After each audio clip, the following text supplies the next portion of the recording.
Cek. Oke. Selamat malam Bapak dan Ibu sekalian. Oh, kalau masih ketawa berarti belum ngantuk ya. Ngetes aja tadi. Selamat siang, selamat datang kembali di Investor Daily Summit 2022. Ini sesi yang keren banget, yang sangat sayang untuk Bapak Ibu lewatkan. Karena kita akan bicara sesuatu yang baru saja kita hadapi, yaitu mengenai masalah kesehatan. Kita tahu bahwa pandemi COVID-19 itu memberi pelajaran yang sangat penting, tidak hanya bagi bangsa Indonesia, tapi kepada seluruh dunia tentang layanan kesehatan khususnya masalah akses. Gitu ya. Kita tahu bahwa healthcare industry itu kompleks dan pembicaraan kita pada siang hari ini akan fokus pada bagaimana akses terhadap layanan kesehatan itu di tingkat nasional dan pada level yang ekonomis. Kita punya 3 pembicara yang sangat relevan dengan isu ini karena mewakili 3 pihak gitu ya. Ada dari pihak layanan kesehatan swasta, ada dari pihak BUMN dan ada dari pihak perwakilan pemerintah. Karena itu saya langsung panggilkan saja panelis kita pada siang hari ini. Yang pertama adalah Pak Charles Wonsono, Head of Strategy and Business Effectiveness Siloam Hospital Group. Kita beri tepuk tangan untuk Pak Charles.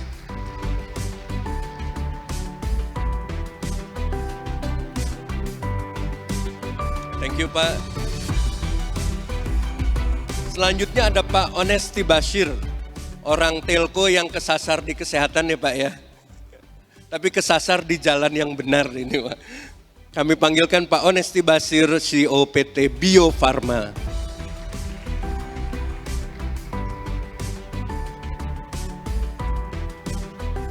Selamat datang Pak, terima kasih. Dan pembicara kita yang ketiga, yaitu Pak Mahlil Ruby, Direktur Perencanaan Pengembangan dan Manajemen Risiko BPJS Kesehatan. Silakan Pak Mahlil.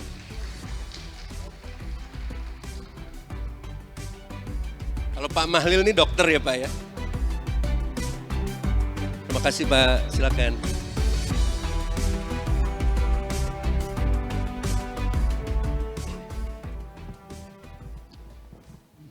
Baik, ini sesi tentang kesehatan dengan latar belakang panelis yang beragam ya, menarik ini. Ada yang dari sisi bisnis, ada yang dokter, ada yang orang telco.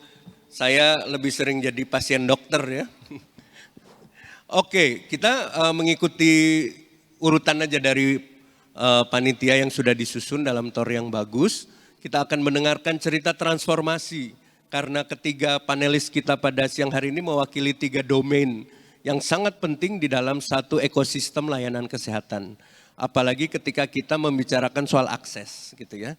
Ada private sector yang diwakili oleh Pak Charles, ada BUMN oleh Pak Onesti dan pemerintah dalam hal ini sebagai perpanjangan tangan pemerintah dalam badan layanan publik ya Pak ya kalau BPJS itu. Baik kalau gitu sambil silakan Bapak Ibu yang baru datang langsung mengambil tempat. Yang di depan boleh biar lebih dekat melihat para pembicara kita.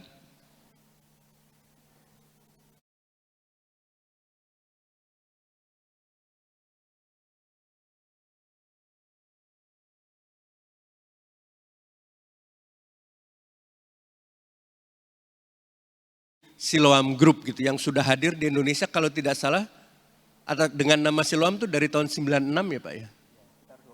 Sekitar 25 tahun. Nah apa nih story-nya Siloam Group dari sekitar 25 tahun perjalanan hadir di Indonesia, mengikuti juga pasang surut ya, sama-sama kita hadapi pandemi COVID yang baru saja mulai sekarang kita bisa kendalikan dan pada akhirnya bagaimana mengelola layanan kesehatan ini yang bisa diakses tetapi juga bisa ekonomis gitu Pak.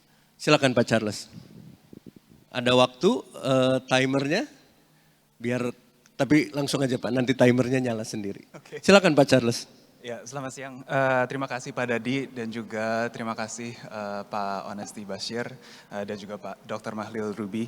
Jadi mungkin hari ini saya sharing sedikit tentang peran Siloam Hospitals dalam leveling access to healthcare nationwide economically.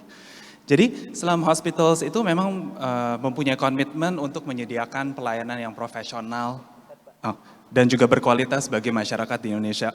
Dan untuk mencapai tujuan ini, Siloam menerapkan beberapa langkah strategis untuk memberikan akses luas dan setara bagi seluruh pasien kami. Upaya ini kami jalankan sesuai dengan komitmen, visi, dan nilai-nilai pelayanan dari Siloam Hospitals. Jadi sebagai perusahaan dalam bidang jasa pelayanan atau services company ya, people is our business. Nah, how do we view people? Salah satu nilai perusahaan yang pendiri Siloam Hospitals terus tekankan kepada kami adalah stewardship atau bahasa Indonesianya amanah ya. Nah, jadi kami percaya bahwa kami diberikan amanah untuk menangani pasien-pasien yang telah mempercayakan kehidupannya kepada kami dengan sebaik-baiknya. Selain itu juga visi Siloam Hospitals adalah international quality, scale, reach, dan juga godly compassion. Jadi visi ini dirangkai untuk menyediakan pelayanan kesehatan yang berkelas dunia bagi seluruh lapisan masyarakat. Dan untuk mencapai visi ini selalu menggunakan strategi economies of scale atau prinsip skala ekonomi. Sehingga memungkinkan setiap rumah sakit untuk dapat beroperasional secara efisien. Nah, tapi memang meskipun terdapat berbagai tantangan di industri kesehatan Indonesia dan juga global uncertainty pada saat ini, Siloam masih cukup optimis dengan kerjasama berbagai stakeholder kita, kita dapat mewujudkan kesehatan di Indonesia yang lebih baik. Lalu tantangan-tantangan apa sebetulnya yang ada di Indonesia? Nah, kami tuh melihat ada mungkin 4 tantangan yang cukup persisten ya di Indonesia. Yang pertama adalah tentunya akses layanan rujukannya itu cukup terbatas. Kita sering mendengar bahwa rasio tempat tidur rumah sakit di Indonesia itu masih sangat rendah dibandingkan dengan negara lain. Kalau misalnya di Indonesia itu per 1000 adalah 1,36, di Asia itu sekitar 3. Dan kalau di negara OECD itu hampir 5. Lalu penyebaran tempat tidur rumah sakit itu juga tidak merata. Jadi misalnya kalau di Lampung itu 0,95, di Jakarta itu 2,3, di Sumatera aja, Sulawesi Utara lebih tinggi di 2,7. Gitu. Nah, dan dari 3.000 lebih rumah sakit yang ada di Indonesia, sekitar 85% itu tipe C dan D. Jadi kita bisa melihat bahwa rumah sakit tipe B dan A itu jumlahnya sangat sedikit di Indonesia. Bahkan sebetulnya kalau kita lihat tipe C itu sedikit sebetulnya yang mempunyai 4 dasar dokter spesialis dan juga spesialis penunjang. Lalu berikutnya tentu jumlah dokter juga terbatas ya. Itu kita tahu menjadi tantangan di Indonesia.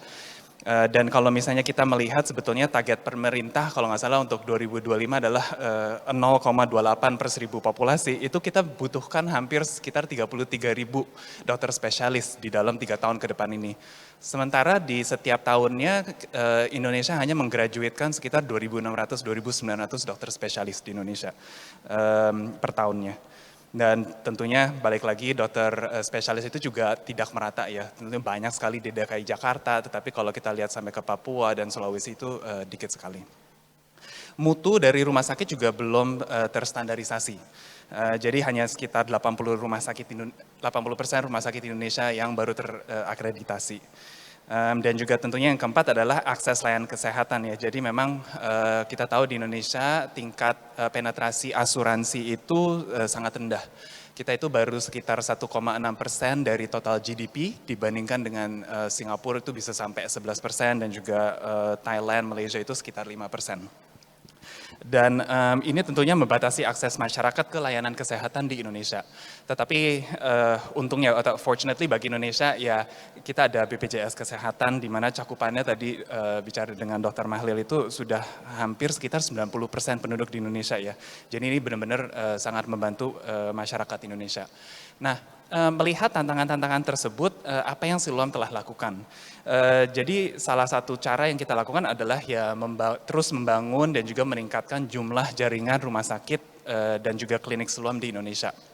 Dan ini kita bangun tidak hanya di kota-kota besar, tetapi juga di kota-kota perifer dan juga terpencil di seluruh Indonesia. Contohnya itu kami ada rumah sakit di Bau-Bau, di Buton. Lalu kita juga ada di Lubuk Linggau, di Sumatera Selatan. Kita juga ada di Kupang, NTT.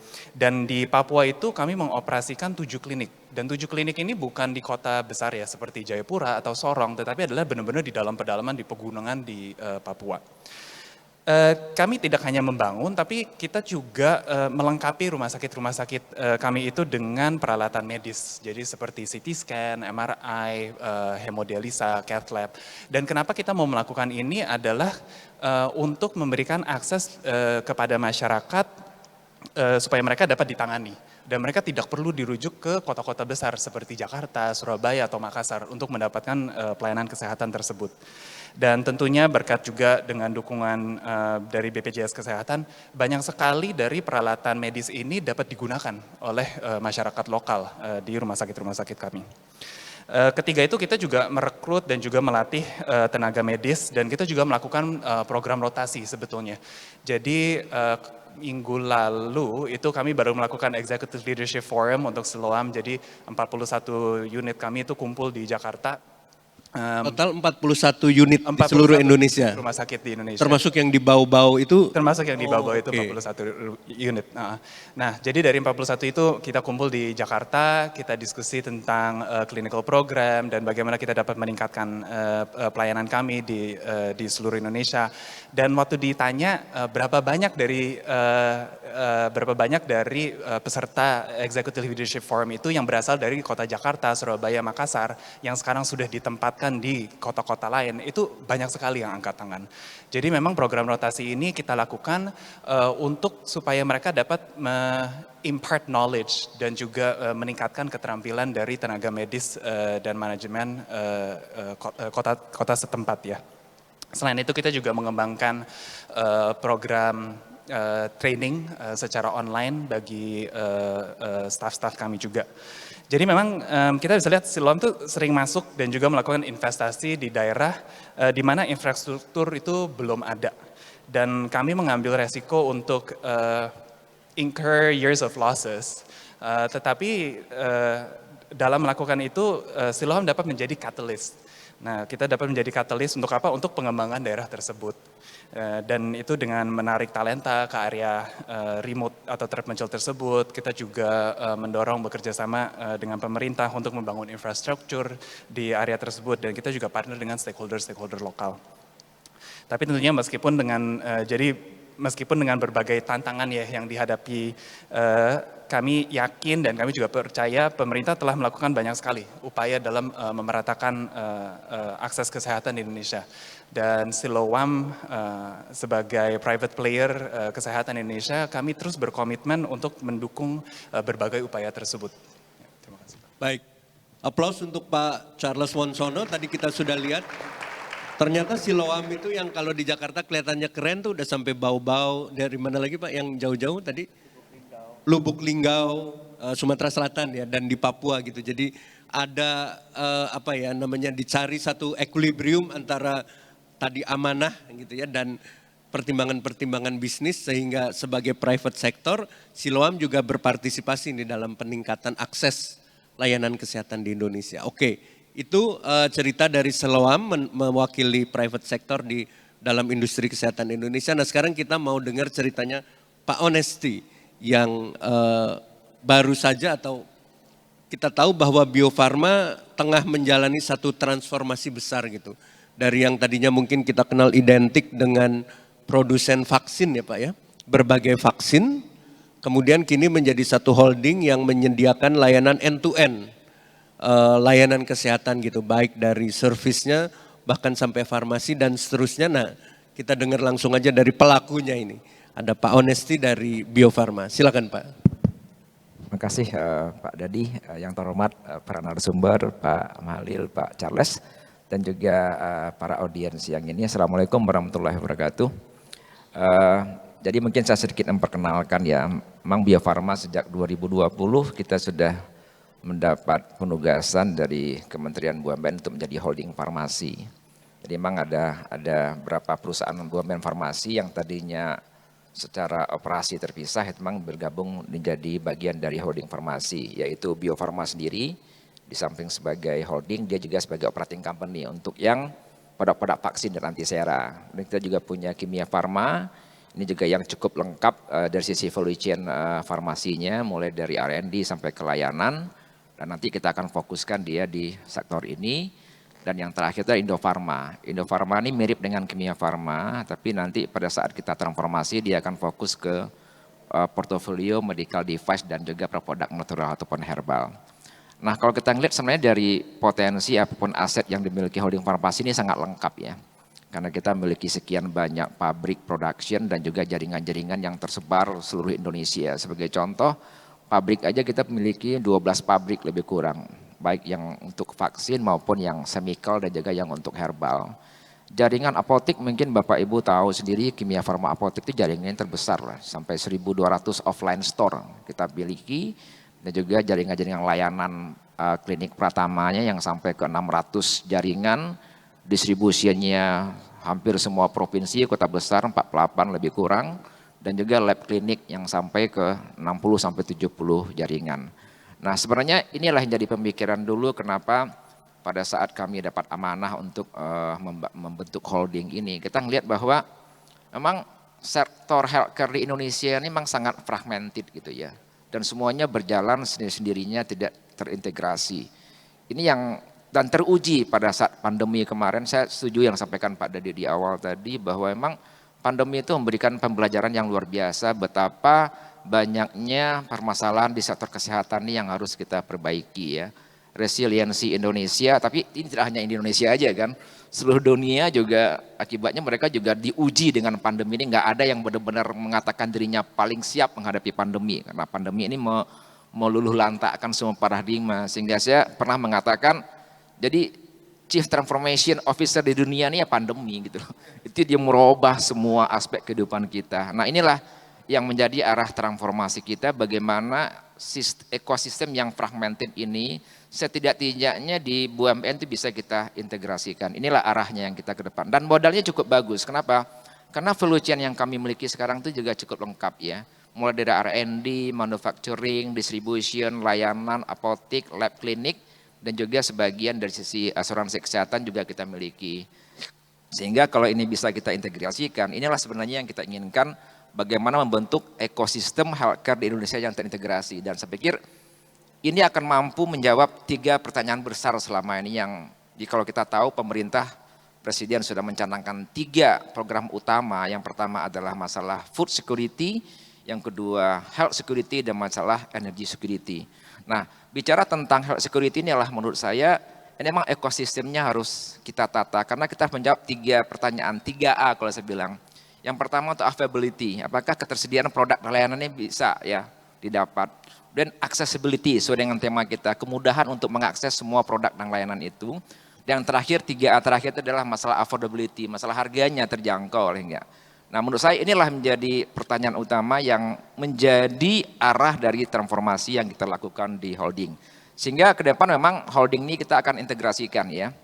Yang tadinya R&D, manufaktur jalan sendiri itu akan menjadi suatu wadah yang diwadahi oleh Bio Farma sebagai holding farmasinya. Dan tentunya kita tidak akan berhenti di sini saja ya. Kekuatan yang sudah kita miliki sekarang ini memang harus diikat oleh satu sistem yang solid ya. Sehingga memang benar-benar arah ke depan itu semua kegiatan yang sifatnya offline itu kita bantu nanti dengan sistem teknologi digital. Dan ini kita juga sudah mulai lakukan, di kami sendiri ada satu direktur khusus, kita bicara untuk penanganan transformasi di sisi digital healthcare sendiri. Sehingga memang gambaran lengkapnya nanti di Bio Farma itu, kalau sekarang kita masih ngomong Bio Farma sebagai holding farmasi, impiannya ya ini juga sudah mulai dikasih amanah oleh Kementerian BUMN, kita suatu saat harus menjadi holding healthcare, setidaknya di BUMN. Karena ada satu lagi holding rumah sakit, ini juga kata lagi proses ya untuk segera bergabung menjadi satu atap. Sehingga kalau seandainya farmasi dan rumah sakit menjadi satu atap, dan juga nanti ada asuransi kesehatannya yang mungkin berbagian dari itu, benar-benar semua ekosistem yang tadinya fragmented itu bisa menjadi terintegrasi. Jadi kalau saya mengatakan kalau bahasa ekonominya farmasi ini kan supply side gitu kan. Sementara rumah sakit layanan itu kan demand side. Pada saat kita bisa mengintegrasikan antara supply dan demand side, sebenarnya itu value-nya sangat banyak. Dan insya Allah kita bisa menjawab 3 pertanyaan tadi, 3A tadi itu. Masalah availability, accessibility, dan juga affordability. Nah inilah nanti berapa tahun ke depan kita akan fokus penataan ekosistem ini sehingga nanti benar-benar benefitnya bisa dirasakan oleh masyarakat. mereka akan bisa mendapatkan suatu sistem layanan kesehatan yang end to end, seamless gitu kan. Experience mereka juga akan lebih bagus ya. Pandemi kita juga mengenai permasalahan orang juga jadi takut keluar rumah, muncullah platform baru, telemedicine segala macam. Nah, semua inilah yang nanti akan kita deliver. Tentunya ini membutuhkan waktu yang nggak sebentar ya, karena memang culture cara orang berinteraksi. Tapi saya berkeyakinan dengan pandemi ini memang banyak sekali yang orang membuat bahwa memang kita harus berubah. Dan inilah ya kalau saya bilang salah satu lesson learn yang paling ini kita dapatkan dari pandemi itu, orang semua bersatu, orang memiliki satu visi bahwa healthcare inilah yang jadi masa depan nanti kita untuk membuat kehidupan yang lebih baik. Ekonomi nggak akan pernah berjalan kalau masalah kesehatan nggak bisa jadi satu pemikiran kita. Jadi terakhir dari saya, inilah impian kita, arah transformasi itu gimana kita bisa menjadi seamless integrated ecosystem dari semua ekosistem kesehatan yang kita miliki, sehingga bisa menjawab 3A yang menjadi amanah dari pemerintah. Demikian Pak Dadi, terima kasih. Wabillahi taufiq, wassalamualaikum warahmatullahi wabarakatuh. Waalaikumsalam warahmatullahi wabarakatuh. Tepuk tangan untuk Pak Honesty. Tadi kita dapat kata kuncinya adalah dari fragmented ecosystem menuju ke integrated ecosystem gitu. Karena tadi healthcare itu kompleks, bahkan sesi ini aja kita hanya fokus pada akses gitu ya. Walaupun tadi diingatkan oleh Pak Honesty bahwa ada 3A yang lain ya, yaitu availability dan affordability. Kalau ada tapi masyarakat kebanyakan tidak mampu membayarnya atau tidak ada solusi untuk membayarnya juga akan menimbulkan masalah lebih lanjut gitu ya. Baik, sebelum melanjutkan ke pembicara ketiga, saya mau tanya siapa yang BPJS kesehatannya aktif? Ini pesan sponsor dari Pak Mahlil nih. Siapa yang kartu BPJS kesehatannya aktif? Oh banyak Pak. Oke, tepuk tangan buat Anda sekalian. Jadi Pak Mahlil nanti pulang bisa laporan gitu. Ini peserta Investor Daily Summit nih sudah tercover oleh BPJS Kesehatan ya Pak ya. Nah kita akan dengar ceritanya karena secara waktu juga BPJS Kesehatan ini udah 8 tahun berarti ya Pak ya sekarang ya. Udah 8 tahun punya mandat yang besar, bahkan mandatnya itu dari undang-undang untuk menuju universal health coverage di Indonesia, dan bagaimana kemudian perjalanan selama 8 tahun ini juga menuju pada satu akses kesehatan yang bisa terbuka bagi seluruh rakyat Indonesia. Silakan Pak Mahlil. Ya, terima kasih Pak Dede. Sebagai laporan awal kepada pemilik saham, yaitu peserta. BPJS ini sebagai pemegang sahamnya adalah peserta, bukan pemerintah. Berbeda dengan Bio Farma, itu pemerintah yang pegang. Beda dengan Siloam, itu Lipo Group yang punya saham. Ini yang punya saham adalah Bapak Ibu sekalian tadi yang sudah menunjuk tangan sebagai peserta yang aktif. Ya, jadi itu standing point pertama. Jadi tidak ada pemegang saham dan tidak ada hak daripada direksi untuk mengutak-ngatik dana daripada peserta. Karena di dalam undang-undang menyatakan bahwa BPJS itu badan hukum publik, bukan badan milik negara. Berbeda. Kemudian dalam hukum publik ini kita tidak ada profit. Jadi yang ada nirlaba. Apabila ada keuntungan di mana kita sekarang ada sisa hasil usaha atau surplus 50 triliun, itu bukan milik direksi, bukan milik presiden, tapi milik rakyat Indonesia yang dititipkan kepada BPJS. Jadi karena sebagai hukum publik, maka BPJS mengelola titipan atau amanah peserta. Jadi kami ini adalah sebagai amanah di mana Anda menitipkan uang rakyat Indonesia kepada BPJS. Hai BPJS, kutitip uangku kepada kamu, apabila aku sakit suatu saat yang apapun sakit, tolong kau bayar.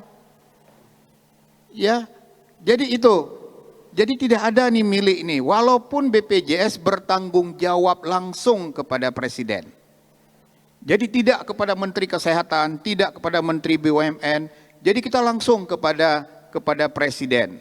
Makanya kami pun dilantik oleh Presiden, tidak dilantik oleh Menteri, karena tidak berafiliasi kepada direktorat atau kepada suatu kementerian.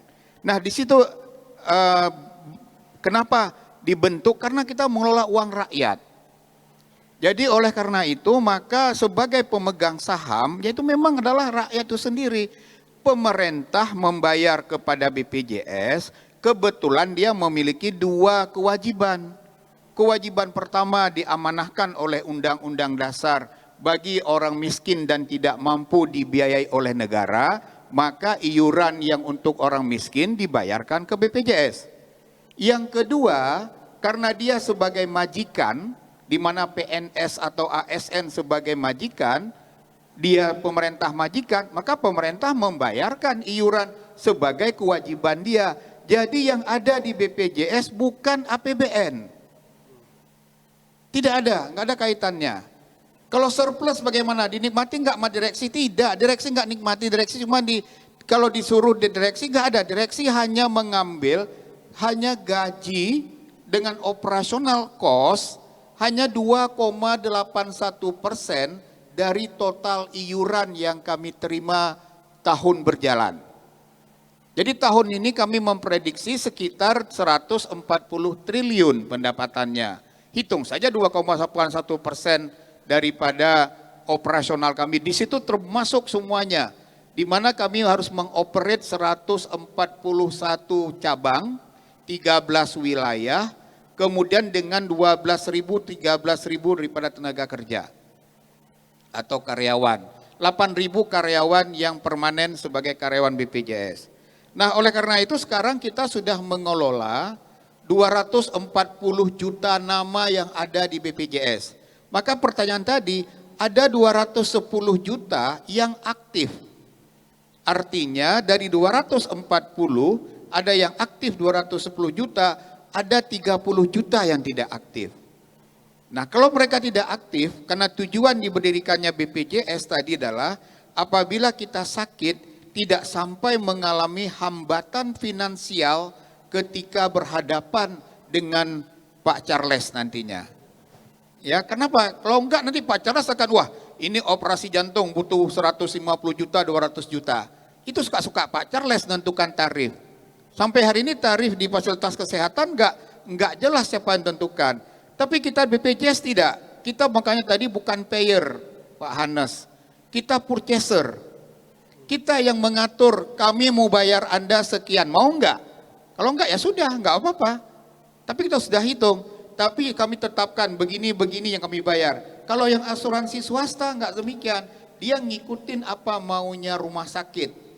Kalau kita enggak, kita yang ngatur, mau enggak ini gini nih. Oh, kalau enggak ya sudah, kami enggak apa-apa. Tapi sekarang kita sudah mengontrak 2.900 rumah sakit dari 3.100 rumah sakit. Hanya sedikit rumah sakit karena persoalan administrasi, karena dia baru. Semua akan bergabung. Karena kita sekarang sudah ada 85% lebih yang bergabung di BPJS. Nah, oleh karena itu maka ke depan kita akan terus meningkatkan yang tersebut dengan mutu. Bagaimana BPJS JKN sebagai produk yang diselenggarakan oleh BPJS. Jadi ada dua nama nih agak berbeda. BPJS sebagai penyelenggara berdasarkan Undang-Undang 24 tahun 2011, ada produk yang diselenggarakan yaitu Jaminan Kesehatan Nasional yang diatur oleh Undang-Undang SJSN. Jadi ada dua hal tuh, yang produknya yang diselenggarakan yaitu JKN, maka JKN yang sekarang diselenggarakan oleh BPJS jangan dianggap sebagai inferior daripada mutu. Nah, kalau kita berharap kepada teman-teman swasta, karena kalau kita nggak ngontrak lagi swasta, dia akan mengalami dampak ketika dia kolaps. Maka kita berharap teman-teman swasta win-win solution ini kira-kira Anda punya haknya dari tarif, tapi tolong jangan diskriminasi daripada peserta BPJS. Sehingga Bapak-Bapak Ibu yang ada sekarang ini merasa bangga memiliki kartu jaminan kesehatan tersebut. Dan ketika uncertainty besok atau ke depan di tahun depan, Anda tidak akan uncertainty lagi terhadap pelayanan kesehatan. Anda terjamin walaupun tidak kita masih bersifat uncertainty, tapi tetap optimisme dalam pelayanan kesehatan apabila Anda aktif di dalam peserta BPJS. Demikian, saya kira. Terima kasih. Baik. jelas sekali, ringkas dan padat ya. Jadi kita tahu bahwa bagaimana peran BPJS gitu. Peran BPJS menjadi simbol dari kehadiran negara sebenarnya Pak ya, dalam melayani rakyat. Tapi kemudian kita tahu bahwa layanan kesehatan ini sesuatu yang kompleks, ada swasta, ada BUMN, ada industri dan lain-lain.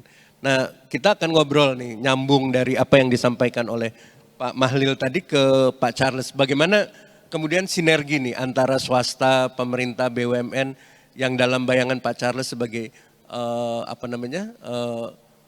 pelaku swasta gitu ya, dan ada agenda besar tentang universal health coverage.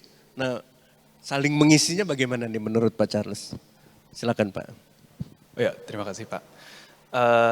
Iya, jadi tadi saya setuju kali sih sebetulnya dengan apa yang Pak Onesti bicarakan dan juga mungkin integration of ecosystem ya, baik itu dari supply, demand dan juga payer. Dan yang tadi 3A itu access, availability dan juga affordability. Jadi memang pada saat kita ekspansi ke kota-kota perifer dan juga kota-kota terpencil di Indonesia, kita benar-benar membutuhkan integrasi dari ketiga tersebut. Karena kalau rumah sakit swasta itu hanya berdiri sendiri, rumah sakit pemerintah hanya berdiri sendiri, itu tanpa sinergi itu kita tidak akan dapat memajukan kesehatan di tempat tersebut. Dan sebetulnya contohnya lah apa yang kita sudah lakukan itu tadi misalnya di rumah sakit kita di Bau-Bau di Buton itu ya. Kita itu dari awal kita menyediakan 8 mesin hemodialisa contohnya. Dan kita tahu bahwa ada kebutuhan hemodialisa. Maka dari itu kita sediakan mesin hemodialisa. Tetapi selama bertahun-tahun itu mesin hemodialisa itu tidak ada yang pakai. Dan itu bukan karena tidak ada coverage dari BPJS, bukan karena kita belum bekerja sama dengan BPJS, tetapi memang for some reason nggak ada yang pakai gitu. Nah jadi selama setahun lebih itu kita terus bekerja sama dengan instansi pemerintah setempat, kita dengan community setempat untuk melakukan banyak education kepada masyarakat. Sehingga availability dan juga akses yang sudah disediakan di dalam kota Buton itu untuk hemodialisa tersebut itu dapat diutilisasikan dan pasien-pasien dan juga orang-orang yang ada di Buton itu juga dapat menggunakannya.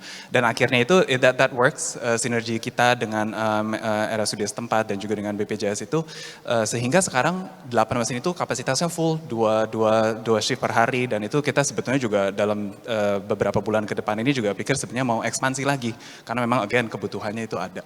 Ya, jadi mungkin itu salah satu contohnya Pak. Nah kalau ke Pak Mahlil nih yang sering kita dengar curhat gitu tentang standarisasi layanan tuh Pak. Bagaimana BPJS juga melakukan apa ya, bukan enforcement lah tapi membuat karena kan yang bertemu dengan masyarakat tuh rumah sakitnya, operator layanan kesehatannya dengan mungkin standar layanan yang masih beragam gitu Pak. Nah BPJS sendiri tadi sebagai bukan payer tapi purchaser, sejauh mana bisa mengenforce suatu standar layanan tuh Pak? Kita masih akui bahwa standar layanan tersebut dari setiap wilayah itu masih berbeda-beda. Walaupun secara medis sudah ada suatu standar medis mestinya. Kan kalau standar layanan itu di medis sudah ada setiap penyakit dalam, seluruh ilmu di kedokteran itu sudah ada. Kalau satu penyakit ini apa saja step-step yang dilakukan. Namun banyak juga hal tersebut belum terpenuhi karena ketidaksetaraan daripada fasilitas kesehatan itu sendiri. Ada daerah yang memiliki dokter, adanya fasilitas, oke, tapi ada fasilitas nggak ada tenaga medis, atau ada fasilitasnya nggak ada tenaga medis, nggak cukup alat dan sebagainya. Ini yang terkadang yang membedakan daripada layanan yang ada sekarang ini. Ini yang menjadi tantangan di kita semua. Oleh karena itu peran daripada swasta ke depan bagaimana untuk melengkapi hal ini. Jadi itu yang perlu kita harap sinergis karena tidak mungkin semuanya diharapkan kepada pemerintah. Kehadiran swasta itu adalah suatu hal yang niscayaan kalau dia tidak hadir. Karena semuanya harus dengan bersinergi antara pemerintah dan swasta. Bentuknya macam-macam, bisa juga seperti Siloam membentuk suatu rumah sakit, atau juga bisa KSO dengan pemerintah. Jadi sebagai public private partnership-nya bisa saja dilakukan. Nah yang hal ini nih yang masih banyak daripada swasta belum masuk. Saya pikir ini silahkan nih suatu peluang, dikarenakan pembayar sudah jelas di uang ada. Jadi Anda mau buka sekarang di daerah terpencil, asal ada masyarakatnya, ada rakyatnya dengan cakupan tertentu, nggak usah takut lagi untuk nggak bisa bayar. Kalau zaman dulu, maaf aja mungkin di wilayah timur, tidak banyak rumah sakit berinvestasi. Atau swasta berinvestasi rumah sakit di wilayah timur, dikarenakan di sana tidak ada sanggup orang untuk membayar. Namun dengan adanya BPJS dan Anda sudah mengiur, itu nggak ada masalah. Makanya Siloam berani buka ke wilayah-wilayah yang perifer, karena tahu bahwa ada yang bayar kalau ada yang sakit. Zaman dulu orang nggak sanggup bayar. Jangankan kena usus buntu yang operasi, mungkin typhoid aja nggak berani masuk ke rumah sakit. Karena paling tidak 2-3 juta pasti terkuras kantong rumah tangganya. Sekarang dia nggak usah masuk aja kalau memang dia benar sakit. Jadi ini peluang juga bagi swasta, walaupun katakanlah resesi di tahun 2023, yang kesehatan orang tetap butuh. Baik. Jadi itu kira-kira. Silakan Pak, makasih demikian. Baik, jelas sekali Pak Mahlil. Saya mengingatkan ini ada QR code, bukan door prize tapi ya. Tapi kalau ingin menyatakan pertanyaan kepada para panelis kita di depan ini, bisa menggunakan QR code nanti disampaikan di Matador. Selamat datang Pak Enggar, Executive Chairman dari Berita 1, B Universe sekarang namanya. Dan hari ini Pak Enggar berulang tahun. Tepuk tangan untuk Pak Enggar. Banyak yang ulang tahun Pak. Kemarin panelis kita Pak Niko Kanter, CEO Antam tuh ulang tahun pas lagi panelis. Jadi banyak rezekinya nih acara ini Pak. Oke, kita lanjut ke Pak Honesty ya. Nextnya apa nih Pak? Jadi tadi dari fragmented ecosystem menuju ke integrated ecosystem. Kemudian juga ada layanan end to end. Nah setelah itu apa tuh Pak yang akan ditempuh oleh Bio Farma? Ya sebenarnya kalau kita ngomong menuju ke arah integrated itu memang kita butuh waktu lah itu ya. Tapi bagi kami yang penting itu kita memiliki quick win ya. Target pertama kita apa? Target pertama kita untuk quick win adalah penataan di farmasinya dulu ya. Dengan kita menata portofolio yang sudah berbeda focusingnya. Tadinya kan sebagai contoh lah. Kimia Farma, Indo Farma itu sama-sama BUM farmasi tapi berantem di segmen yang sama. Produknya itu 70-80% sama. Di BPJS juga pusing tuh dengan Kimia Farma, Indo Farma. Kementerian Kesehatan juga pusing tuh. Nah sekarang dengan adanya satu atap itu kita udah mulai tata. Sehingga yang terjadi itu bukan fighting each other tapi kita complementary. Kita saling mengisi, ya saling berkolaborasi. Karena pembelajaran juga tuh. Itu ada film menarik mungkin kalau Bapak Ibu tahu tuh Avengers gitu kan ya. Kita anggap pandemi itu Thanos gitu kan. Kan nggak mungkin Superman sendirian yang ngatasin gitu kan. Kita butuh Spider-Man, kita butuh Iron Man. Nah konsep juga seperti itu. Kalau kita berkolaborasi di semua sektor integrasi ini ya. Kita saling mengisi, nggak rebutan nih. Mana yang kurang bagus diperbagus di sisi yang lain. Dan saya berpikir ini bukan hanya menjadi mandat buat BUMN kesehatan aja. Tapi partisipasi dari swasta juga sangat kita butuhkan. Kenapa? Nggak ada satu pihak pun yang akan mampu melengkapi integrasi itu. Semua pasti butuh partisipasi karena semua orang memiliki kekuatan dan kelemahan di sisi yang berbeda. Jadi nextnya bagi kami, pertama holding farmasi ini sudah kita tata ya, masih banyak yang kita lengkapin. Nanti insya Allah nanti juga rumah sakit akan bergabung, mulai lengkap. Kesisteman. Kalau kita ngomong standar layanan tadi disampaikan oleh Pak Mahlil, ini juga standar itu kan nggak pernah statis ya, dia dinamis. Kenapa? Itu berhubungan dengan customer experience sebenarnya. Jadi bagi kami sendiri nggak ada sistem yang statis, kita akan improve. Tidak ada satu sistem yang benar-benar sempurna. Jadi konsep transformasi di kami itu juga namanya continuous improvement. Jadi kita nggak pernah selesai. Katakanlah tahap ini holding farmasi selesai, next stepnya ada lagi. Jadi ini akan merupakan satu transformasi yang berkelanjutan. Karena healthcare itu juga kita nggak tahu kan ya Pak Dadi ya. Kemarin kita ngadapin pandemi, kita nggak tahu lagi nih Setelah sih ini ya, apa ya? apa yang terjadi gitu. Oke, pandemi COVID sudah masuk ke tahap endemik, tapi kita nggak tahu kan non communicable disease kan menjadi ancaman yang paling besar sekarang. Nah, kita kan harus bisa memprediksi. Dan pertanyaannya, pada saat ada pandemik berikutnya, kita siap nggak sih? Ini kan yang jadi pertanyaan bersama-sama. Dan saya berkeyakinan kalau semua sektor ini ya, pemerintah, BUMN swasta, kita nggak bersatu padu, kita memiliki visi yang sama untuk meningkatkan yang namanya Indonesian Health Resiliency itu, kita nggak akan pernah kemana-mana. Jadi kami nggak bisa sendirian ya, kami butuh pemerintah, apalagi kan BUMN kita memiliki dua fungsi Pak Dadi. Satu sebagai agent of development, satu sebagai perusahaan yang creating value kan. Kalau pandemi, BUMN itu totalitas kita agent of development. Vaksin tuh kita nggak ngitung-ngitung dulu tuh ya, kita nggak pernah, pokoknya gimana sebanyak mungkin Indonesia bisa mendapatkan suplai vaksin sebagai contoh gitu kan. Nggak ada hitung-hitungan bisnisnya. Karena mah nggak mungkin juga kan, namanya juga masalah kemanusiaan. Jadi tetap kalau kita yang ada di holding farmasi, kesehatan, transformasi pertama adalah masalahnya kemanusiaan, bukan masalah bisnis dulu nomor satu. Nanti biasanya kalau kita berpikirnya besar itu, bisnis pasti ngikut Pak Dadi. Demikian Pak Dadi. Betul, baik Pak Ones. Nanti sekarang kita coba lihat hasil poll nih, hasil polling survei, tapi bukan untuk mengukur elektabilitas bapak-bapak yang di depan ini, bukan. Sorry ya, saya ini -3,5 jadi nggak kebaca. 100%. Waduh, apakah perlu ada sinergi antara swasta dan pemerintah untuk menyeimbangkan layanan kesehatan di Indonesia? Jawabannya perlu 100%. Karena tadi sudah mendengarkan paparan dari para panelis kita dan sekarang kita masuk ke Q&A. Pertanyaan-pertanyaan yang sudah masuk melalui WA bisa dibantu ditampilkan di sini, tim. Kalau tadi Bapak Ibu ada yang sudah memasukkan baik, saya agak maju ya Pak ya. Saya bacakan ya, dari Krisya untuk Pak Charles. Indonesia membutuhkan begitu banyak dokter beberapa tahun ke depan. Profesi dokter dinilai cukup elit di kalangan masyarakat. Banyak remaja pun menginginkan profesi dokter, tapi terhalang biaya besar. Bagaimana pandangan Bapak? Apalagi Siloam dan Fakultas Kedokteran UPH berhubungan nih Pak. Kita lanjut ke pertanyaan kedua, nanti kita jawab secara simultan aja.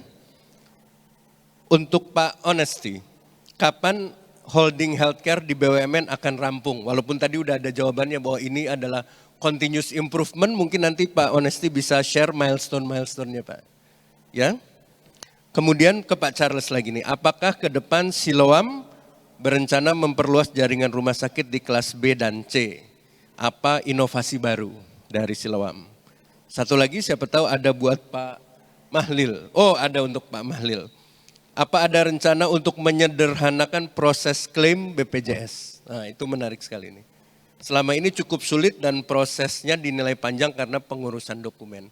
Kita ikuti urutan yang tadi aja, jadi dari Pak Charles dulu tadi soal profesi dokter dan inovasi Siloam, rencana Siloam ke kelas B dan C, ke Pak Mahlil tentang penyederhanaan proses klaim, dan Pak Ones ke milestone. Silakan Pak Charles. Ya, terima kasih. Sorry, boleh mungkin scroll dari atas. Keluarin lagi pertanyaannya. Ke nomor 1 Mas. Nomor 1. Yes. Nomor 1 tentang profesi dokter. Oh iya, oke. Iya, jadi memang di Indonesia salah satu tantangan itu adalah memang kita kekurangan dokter ya. Dan baik itu dokter umum dan juga khususnya adalah sebenarnya dokter spesialis. Nah jadi memang ini dari kita di swasta sih memang benar-benar membutuhkan dukungan dari pemerintah sih. Dan ini kita juga tahu pemerintah ada beberapa transformasi, tadi salah satu Pak Honesty sudah sharing juga kan sistem ketahanan kesehatan ya. Tetapi salah satu yang pemerintah juga lakukan adalah transformasi sumber daya manusia kesehatan. Jadi harapannya kami dari swasta, ya mungkin juga dari Fakultas Kedokteran UPH, salah satu fakultas swasta kedokteran di Indonesia, adalah ya dapat penambahan kuota untuk PPDS. Gitu. Dan juga ya semoga jumlah fakultas kedokteran swasta yang dapat menyelenggarakan PPDS itu juga lebih banyak lagi di Indonesia. Dan juga tentunya selain dari itu adalah penyetaraan untuk WNI yang mendapatkan gelar kedokterannya dari luar negeri. Ya, jadi penyetaraannya itu kami harapkan di Indonesia itu dapat dipermudah lah dan juga dipercepat sehingga mereka bisa dengan lebih cepat lagi berkontribusi di rumah sakit di Indonesia. Dan juga tentunya dari pemerintah maupun dari swasta yang kita bisa lakukan, dan ini juga salah satu program dari Selowam adalah meningkatkan jumlah program beasiswa sih yang kita berikan kepada pelayan kesehatan kami. Jadi kita memberikan beasiswa untuk dari dokter umum untuk melanjutkan S2-nya masuk ke spesialisasi, dari spesialisasi ada yang ke subspesialis dan seterusnya. Ya, jadi semoga itu menjawab. Kalau ada yang mau spesialis di sini, jangan lupa apply beasiswanya Siloam ya. Menarik sekali itu. Kemudian tadi Pak yang mengenai inovasi. Jadi kalau misalnya ditanya apakah Selowam ada rencana untuk membangun lebih banyak rumah sakit tipe B dan tipe C. Jadi sebetulnya di Selowam itu 41 rumah sakit kebanyakan kita memang adalah tipe B dan juga tipe C. Nah tipe A itu hanya satu. Dan kenapa kita lebih banyak di tipe B, tipe C, dan khususnya tipe C sih sebetulnya. Itu adalah karena untuk khususnya di kota-kota perifer dan terpencil ya. Memang yang dibutuhkan adalah basic healthcare lah. That orang-orang di dalam kota tersebut itu mempunyai akses ke dalam pelayanan kesehatan. Do they need the most complex specialization? Mungkin belum. Tetapi they need to get their healthcare covered dulu. Gitu. Nah, jadi itu adalah salah satu kenapa kita sebenarnya lebih banyak membangun rumah sakit tipe C. Dan memang kebetulan juga dengan sistem pembiayaan JKN BPJS Kesehatan adalah melalui rujukan berjenjang ya. Jadi kita mau menjangkau lebih banyak pasien lagi. Kalau misalnya kita lebih banyak di tipe B dan apalagi di tipe A ya, menunggu rujukan sampai ke tipe BA itu lama sekali pasien. Jadi kita mau ambil lebih banyak lagi, maka dari itu untuk di daerah-daerah itu banyak kita buka sebetulnya adalah tipe C gitu. Dan kalau ditanya inovasi pelayanan apa yang kita mau lakukan, dan ini mungkin hubungan dengan yang tadi tipe B, tipe C adalah ya mungkin bagaimana kita dapat menjangkau lebih banyak orang lagi ya. Salah satu sebetulnya yang kita lakukan, dan ini juga tadi Pak Nesti bilang chief transformation adalah COVID. Selama 2 tahun, 2,5 tahun COVID itu kita terus memperkuat digitalisasi dari Selowam. Dan ini kita tahu juga pemerintah banyak sekali melakukan hal yang sama. Nah, jadi Selowam apa yang kita lakukan, kita digitalize pelayanan kesehatan kami. Salah satunya adalah teleconsultation services. Jadi kita membuka akses secara luas, seluas-luasnya bagi seluruh masyarakat di Indonesia, tidak tergantung ke kota atau apa mereka pasien Selowam atau mereka bukan pasien Selowam, mereka dapat mengakses spesialis di Selowam. Baik, terima kasih. Langsung ke Pak Mahlil tentang penyederhanaan klaim nih Pak. Pertanyaannya agak spesifik. Iya, sebenarnya sekarang ini sudah tidak seribut yang dulu. Sekarang klaimnya boleh tanya ke Selowam, kita sekarang sudah ada modal dengan aplikasi Vedika. Jadi mereka tinggal upload aja beberapa kebutuhan, misalnya administrasi, resume klaim, kemudian surat rujukan, ke kartu BPJS. Enggak begitu, tinggal dia upload aja, sudah terkirim ke BPJS. Di BPJS akan diverifikasi, kemudian kalau butuh suatu pendalaman, paling-paling yang ada sekarang itu di hold dulu sambil pendalaman, yang sudah diproses kita bayar. Bahkan sekarang bagi rumah sakit yang mampu mempercepat bayaran dengan beberapa kriteria, kita kasih down payment sekarang. 30% kita kasih di duluan, jadi enggak menyelesaikan dulu klaim, tapi yang penting udah kita kasih down payment. Sehingga banyak rumah sakit cash flow-nya semakin baik walaupun kita membayarnya batas maksimum 15 hari setelah kita terima klaim. Jadi kalau memang klaim yang mengalami dispute itu lain, tapi nanti akan kita hold. Tapi yang enggak dispute kita akan bayar, tidak ada lagi persoalan seperti zaman dulu kalau bersifat administrasi. Karena kalau administrasi sekarang sudah tidak begitu banyak lagi. Kedua, ke depan nanti tadi saya coba menyambung lagi terkait dengan rumah sakit tipe B, C, D.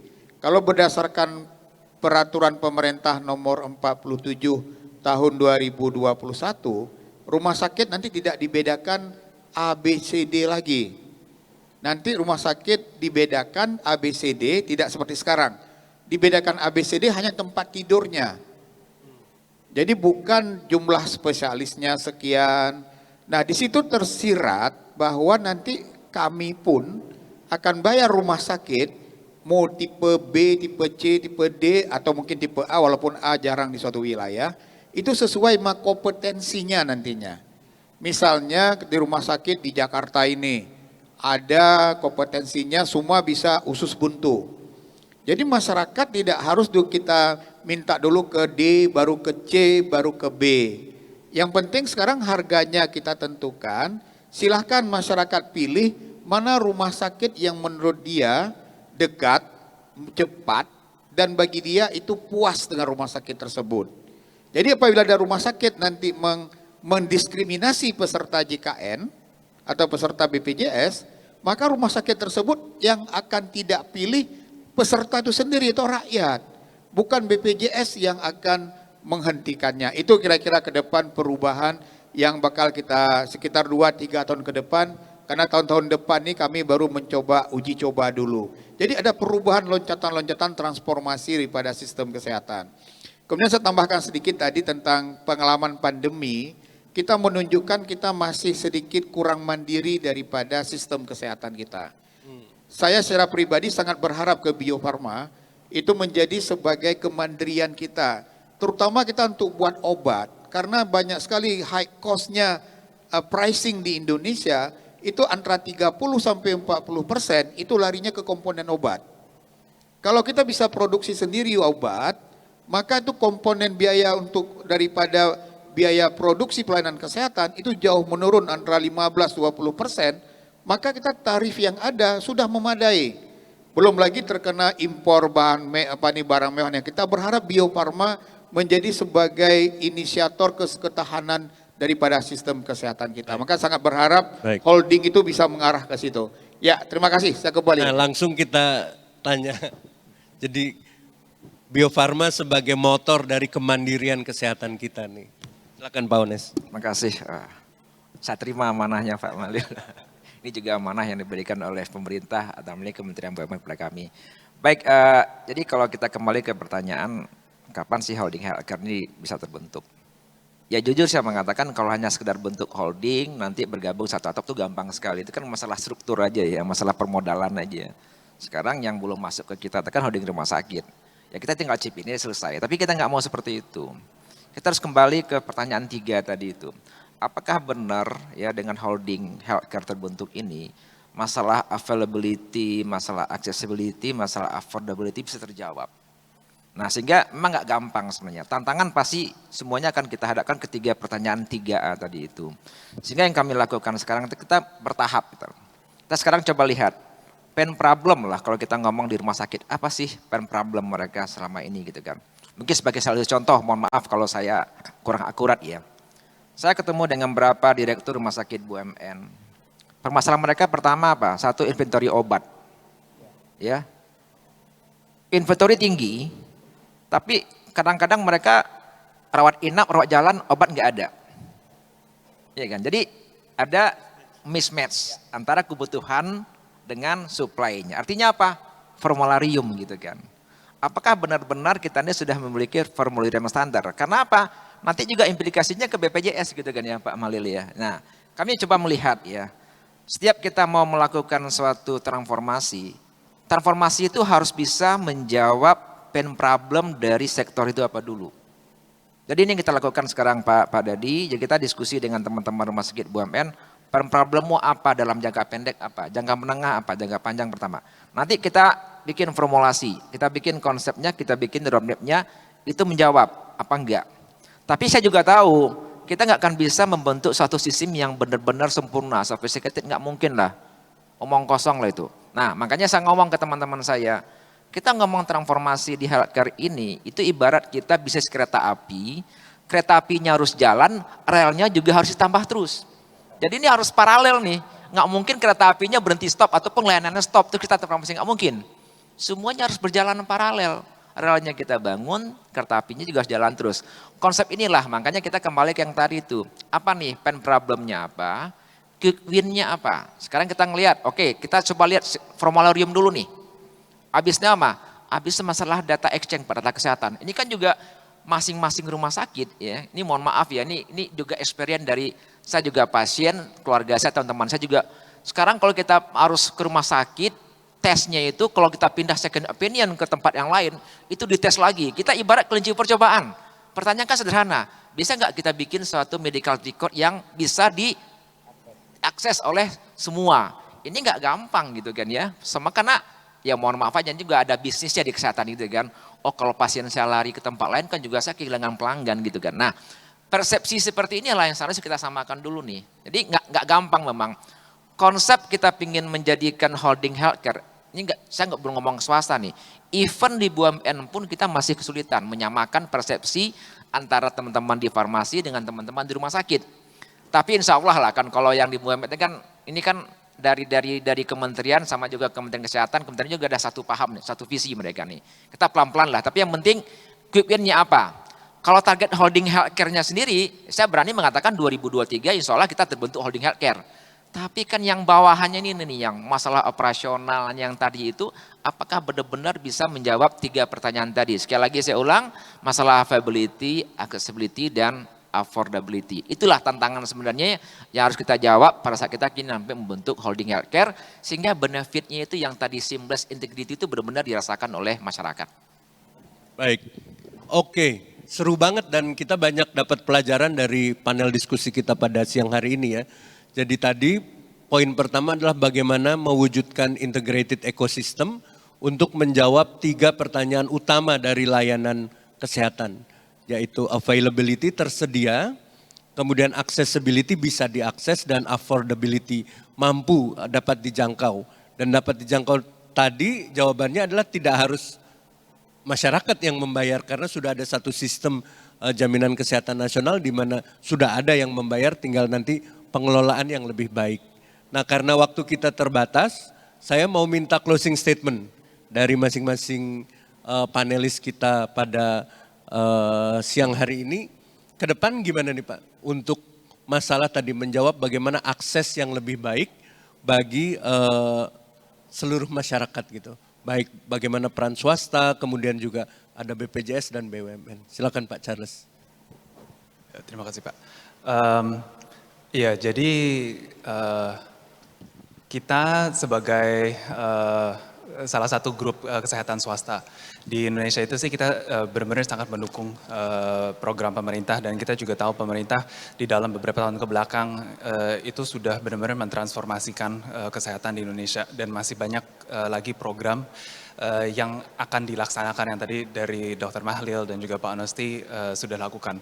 Dan harapan kami ya dengan kita semua bisa bekerja sama sebagai stakeholder di dalam pemerataan kesehatan di Indonesia itu, ya kita bisa membangun kesehatan yang lebih baik lagi bagi masyarakat Indonesia, dan tentunya bukan hanya again di kota-kota besar, tetapi di kota-kota di seluruh Indonesia ya.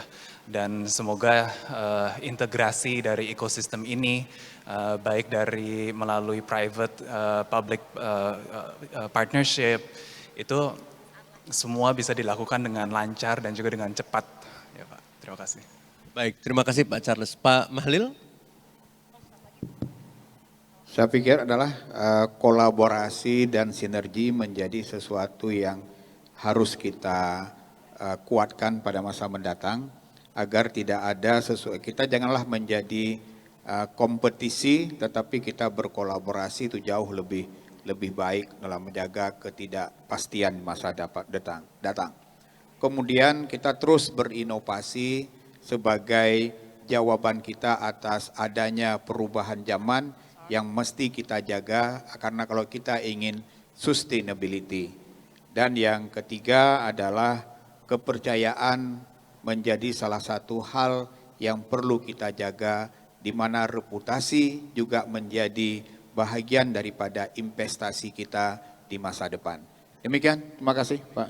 Terima kasih Pak Mahlil. Pak Ones. Ya, menambahkan saja, jadi memang saya juga sering menggunakan 3 kata ya untuk gimana kita memperbaiki healthcare-nya ke depan. Satu, people, human resources lah. Kita memang sektor ini kita harus perbaiki lah. Kalau kita nggak memiliki SDM yang tangguh, ya lagi-lagi Indonesia ini akan jadi market doang gitu kan. 270 juta Indonesia itu market besar bagi big pharma dunia itu senang lihat Indonesia karena marketnya sangat besar dan kita nggak mau. Yang kedua itu memang inovasi, tadi disampaikan Pak Malil, inovasi itu artinya juga teknologi, kita harus mampu beradaptasi dengan teknologi baru, pandemi banyak sekali platform baru, mRNA, faktor segala macam, harus mampu menguasain itu. Dan juga kita juga dengan inovasi, kita mampu lah mengatasi permasalahan. Benar tadi disampaikan Pak Malil, 90% bahan baku farmasi itu kita impor kok. Nah kenapa kita nggak bisa bikin sendiri? Padahal Indonesia itu ya, kita tuh biodiversity Indonesia tuh paling besar sedunia loh. Kalau kita nggak bisa compete secara produksi bahan baku kimia, herbal kan biodiversity. Ini juga harus, makanya people inovasi itu berkaitan. Nah terakhir itu apa? Ya partnership, kolaborasi, nggak mungkin lah.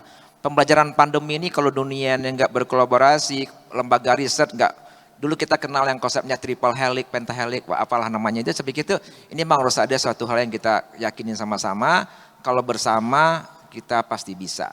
Begini. Baik, itu tadi catatan yang paling penting gitu, bahwa akhirnya untuk mewujudkan satu ekosistem yang terintegrasi dalam layanan kesehatan di Indonesia, yang kata kuncinya adalah akses bagi seluruh rakyat Indonesia adalah kolaborasi. Dan kita beruntung sekali bahwa panel pada siang hari ini diwakili oleh masing-masing ranah gitu, ada private sektornya, ada BUMN-nya, kemudian juga ada badan publik ya yang merupakan kepanjangan dari peran pemerintah dalam memastikan layanan kesehatan dapat diakses oleh seluruh rakyat Indonesia. Semoga sesi ini bermanfaat, kita berikan aplaus kepada para panelis kita. Terima kasih Pak Charles, semoga Siloam juga makin maju, bisa buka di banyak tempat-tempat terpencil, Pak Mahlil di BPJS dan Pak Ones di Bio Farma, semuanya sukses dan acara kami kembalikan ke MC. Selamat siang semuanya. Baik, terima kasih Bapak dan Ibu. Boleh kita berikan sekali lagi tepuk tangan untuk moderator dan juga para panelis. Dan berikutnya seperti biasa Bapak, mohon untuk tetap berada di atas panggung karena berikutnya akan ada sesi penyerahan cenderamata yang akan diberikan langsung oleh Ibu Joy Citradewi. Untuk itu kepada Ibu Joy, kami persilakan untuk naik ke atas panggung.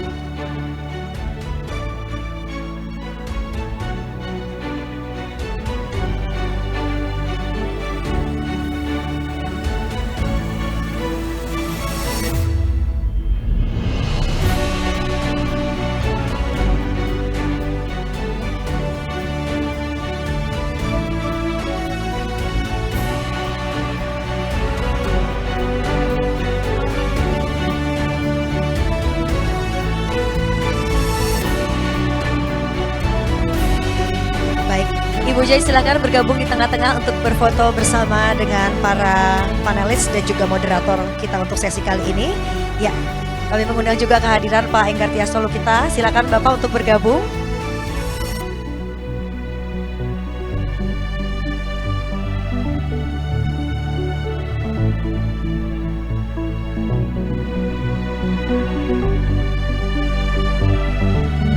Baik, sekali lagi berikan tepuk tangan untuk Bapak dan Ibu yang berada di atas panggung.